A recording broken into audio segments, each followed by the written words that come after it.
In this video, we will install Eclipse IDE, which we downloaded in the previous video. So this is the zip file which we downloaded in the previous video. So let us extract all the files here.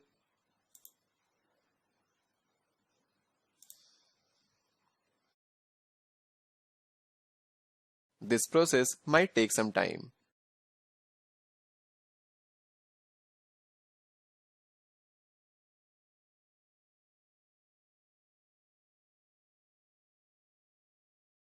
Once you extract all the files, just open the root folder, navigate to Eclipse.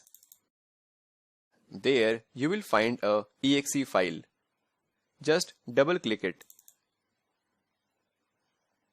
This will launch the installer.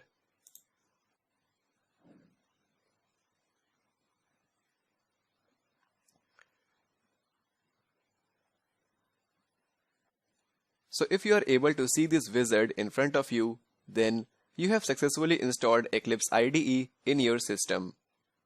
Now that we are done with all the installation process, in the next video we will create our first C project. See you there.